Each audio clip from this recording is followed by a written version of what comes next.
रघुनाथपुर गांव के भोला नामक दूधिया के पास 2 भैंसें थीं। भोला की दोनों भैंसें खूब दूध देती थीं। अपनी भैंसों का दूध बेचकर ही भोला अपने परिवार का पालन पोषण करता था।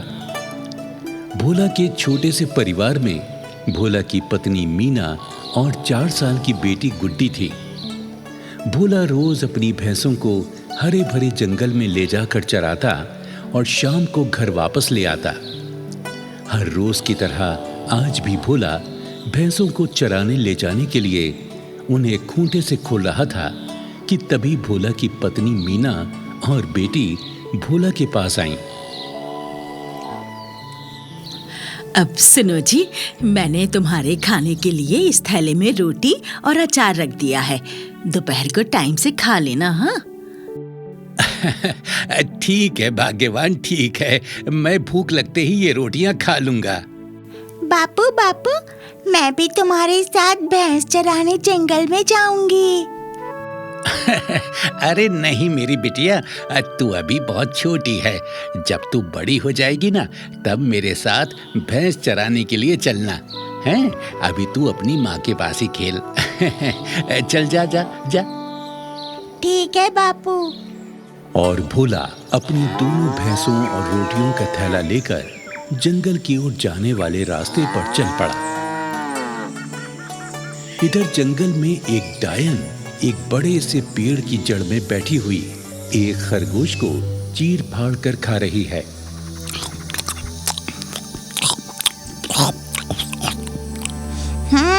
वाह, ये खरगोश तो बड़ा ही स्वादिष्ट था। इसे खाकर मेरा पेट भी भर गया है। अब तो मुझे नींद भी आने लगी है। मैं अदृश्य होकर थोड़ी देर सो जाती हूँ।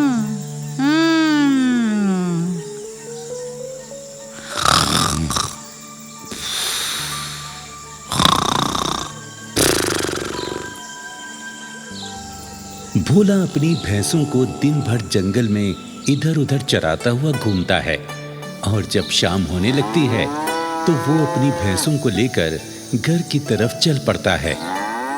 भोला उसी पेड़ के नीचे से गुजरता है जिस पेड़ की जड़ में अदृश्य डायन सो रही थी कि अचानक भोला को पेशाब आने लगा। ओह, अब मुझे तो बड़े जोरों का पेशाब आने लगा है। अब कहाँ करूं? चलो कोई बात नहीं, कोई नहीं देख रहा। चलो यहीं पर पेशाब कर लेता हूँ। यहाँ कौन देखने वाला है? और भोला पेड़ की जड़ में खड़ा होकर पेशाब करने लगा। भोला का पेशाब सीधे सोई हुई डायन के खुले मुंह में जाकर गिरता है और डायन जाकर उठ बैठती है। भोला अपना मूत्र त्याग कर भैंसों को लेकर घर की ओर चल पड़ता है और डायन बहुत क्रोधित हो जाती है।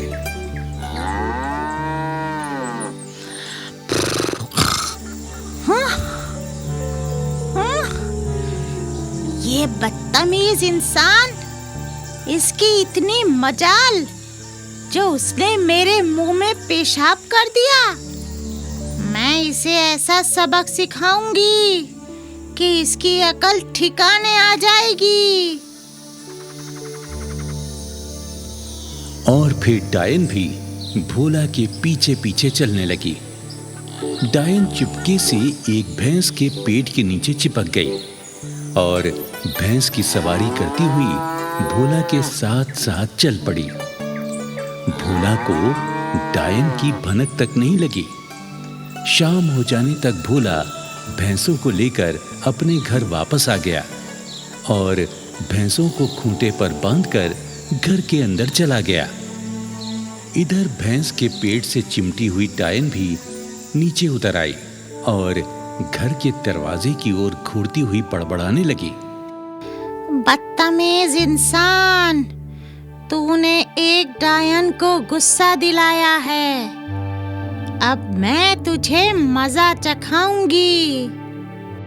और फिर गुस्साई हुई डायन एक एक करके दोनों भैंसों का सारा दूध पी गई। तभी वहां पर भोला की पत्नी मीना बाल्टी लेकर भैंसों का दूध निकालने आई। डायन मीना को देखकर चारे और भूसे के ढेर के पीछे छुप गई। मीना भैंस का दूध निकालने की पूरी कोशिश करती है, लेकिन भैंस के थनों से एक भी बूंद दूध नहीं निकलता। तो मीना सोच में पड़ जाती है। हैं? कमाल है, आज तो इस भैंस ने एक बूंद भी दूध नहीं दिया। ये क्या मामला है?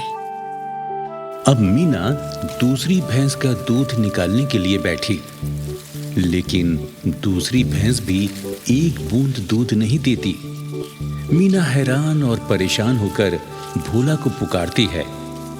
अजी सुनते हो? गुड्डी के बापू, जल्दी से यहाँ तो आओ। अरे आया भाग्यवान, आया। क्या हुआ मीना? तूने अभी तक दूध क्यों नहीं निकाला? जल्दी से दूध निकालना।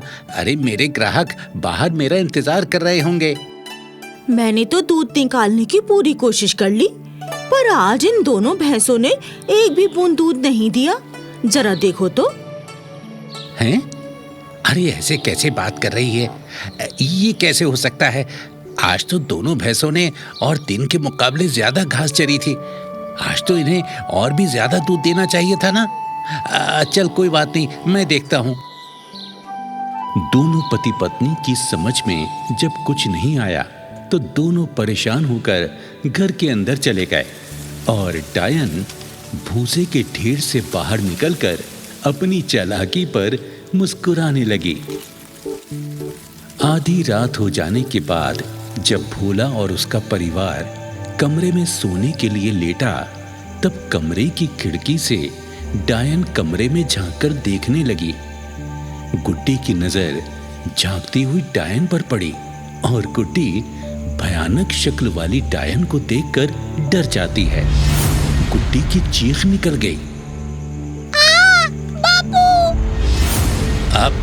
अरे क्या हुआ? क्या हुआ गुड्डी बेटी? तू ठीक तो है ना? बापू, बापू, बाहर खिड़की पर एक भूतनी खड़ी थी। भूतनी? अरे कैसी बातें कर रही है तू? हमारे घर में क्या लेने आई होगी? अच्छा चल ठहर जा, मैं अभी जाकर देखता हूँ बाहर। भोला उठकर कमरे से बाहर चला गया। घर से बाहर आकर उसने चारों तरफ नजरें दौड़ाकर देखा, लेकिन उसे कोई भूतनी नजर नहीं आई। अरे ऐसे ही कोई वहम हो गया होगा। यहाँ तो कोई भूतनी वूतनी नहीं है। चलो जाकर उसको समझा देता हूँ। भोला घर के अंदर वापस जाने के लिए जैसे ही वापस पलटा तो अपने सामने डायन को खड़ा पाकर हड़बड़ा गया। डायन अपने लंबे दांत दिखाकर हंसने लगी।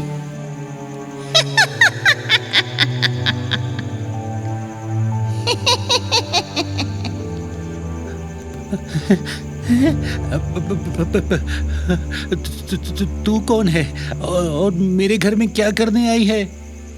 मैं एक डायन हूँ, तेरी अकल ठिकाने करने के लिए आई हूँ। और फिर डायन ने भोला की गर्दन पकड़कर उसे हवा में चक्री की तरह घुमाकर जमीन पर पटक दिया।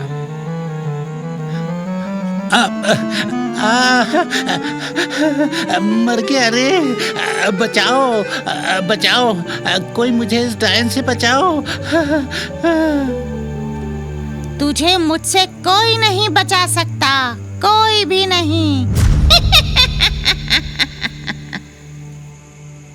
भोला की चीख पुकार सुनकर घर के अंदर से मीना और गुड्डी दौड़कर बाहर आ गए और डायन नीचे गिरे हुए भोला की छाती पर चढ़कर बैठ गई। मीना और गुड्डी भी डायन को देखकर डर गए। डायन भोला के कान खींचते हुए उसके गाल पर तमाचे मारती है। मीना हिम्मत करके डायन से कहती है, डायन बहन, तुम मेरे पति को क्यों सता रही हो? क्या किया है ऐसा इन्होंने जो तुम इन्हें इतना परेशान कर रही हो, इतना मार रही हो? सता नहीं रही हूँ, मैं तेरे पति की अकल ठिकाने लगा रही हूँ। तुम्हारी दोनों भैंसों का सारा दूध भी मैंने ही पिया है। अब देखना मैं इसके साथ क्या क्या करती हूँ। नहीं नहीं, मुझे छोड़ दे डायन। मैंने तो तेरा कुछ भी नहीं नुकसान किया है, फिर तू मुझे क्यों सता रही है? दुष्ट इंसान, भूल गया तूने आज जंगल में पेड़ के नीचे पेशाब किया था। उस पेड़ के नीचे मैं सोई हुई थी और तूने मेरे मुंह में ही पेशाब कर दिया था। मैं उसी गलती की तुझे सजा दे रही हूँ। ओह, हाँ, याद आ गया। माफ कर दो डायन बहन, मुझे पता नहीं था वहाँ तुम सोई हुई हो। मैंने तो अनजाने में ही पेशाब कर दिया था। डायन आंटी, मैं आपके आगे हाथ जोड़ती हूँ, आप मेरे बापू को माफी दे दो ना। गुड्डी की बात सुनकर डायन का दिल पिघल गया और डायन भोला के ऊपर से उठकर खड़ी हो गई। डायन गुड्डी से कहने लगी, अरे बिटिया, तुझे देखकर मुझे अपनी बिटिया की याद आ गई। वो भी तेरी ही जितनी बड़ी है। चल, मैं तेरे कहने पर तेरे बापू को माफ कर रही हूँ। अब मैं जा रही हूँ। और फिर डायन आसमान में उड़कर चली गई। भोला अपने कान पकड़कर तौबा करता है, मेरी तौबा, मेरे पिताजी की तौबा। आज के बाद किसी पेड़ की जड़ में कभी पेशाब नहीं करूंगा। हाँ।